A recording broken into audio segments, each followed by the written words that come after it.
भगवान बुद्ध हमेशा मूर्ति विरोधी रहे और कुछ लोगों का, बहुत सारे लोगों का यह भी मानना है कि वो तो नास्तिक थे या नहीं, लेकिन मूर्ति पूजा के भी विरोधी रहे और अवतारवाद के भी विरोधी रहे।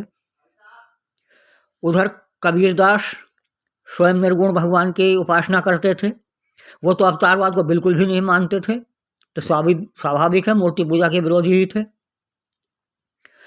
लेकिन इन दोनों के अनुयायी ऐसे भी हैं, सब नहीं लेकिन बहुत सारे अनुयायी ऐसे हैं जो उन्हीं को ही अवतार मान लिया, जिन्होंने, जो अवतारवाद के विरोधी थे, मूर्ति पूजा के विरोधी थे, उनकी मूर्ति भी बनाकर पूज रहे हैं ये इनके अनुयायी, और उनको अवतार भी मान रहे हैं। और ओशो रजनीश के शिष्यों की, उनके अनुयायियों की तो बात ही अलग है। ओशो रजनीश चमत्कार के हमेशा विरोधी रहे, लेकिन उनके अनुयायियों ने उनके विचारों के विरुद्ध ही उनको ही उससे जोड़ दिया, रजनीश को ही जोड़ दिया चमत्कार से।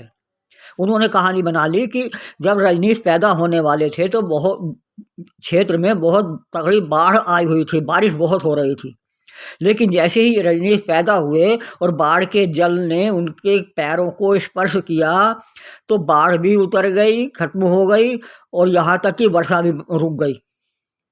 बताइए कौन कर रहा है इन बातों को? कोई गैर नहीं है, उन्हीं के लोग कहानियाँ गढ़ रहे हैं, उन्हीं के अपने ये कहानियाँ बना रहे हैं। किसी ने जो कहा है ठीक ही कहा है, अरे हमें तो अपनों ने लूटा है, गैरों में कहाँ दम था, मेरी किश्ती वहीं डूबी जहाँ पानी कम था।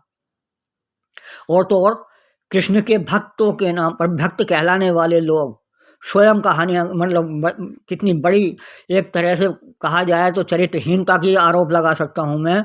कह रहे हैं कि रास रचाते थे वो लोग गोपियों के संग, जो भी कहानियाँ हैं, लेकिन क्या दूसरे ये ने बनाई हैं बातें? नहीं, कृष्ण के ही भक्तों ने बनाई हैं। इसीलिए मेरा ये कहना है कि गैरों से कम, अपनों से ज़्यादा धोखा खाने की उम्मीद है, और अपने ही लोग ज़्यादा बदनाम कर रहे हैं।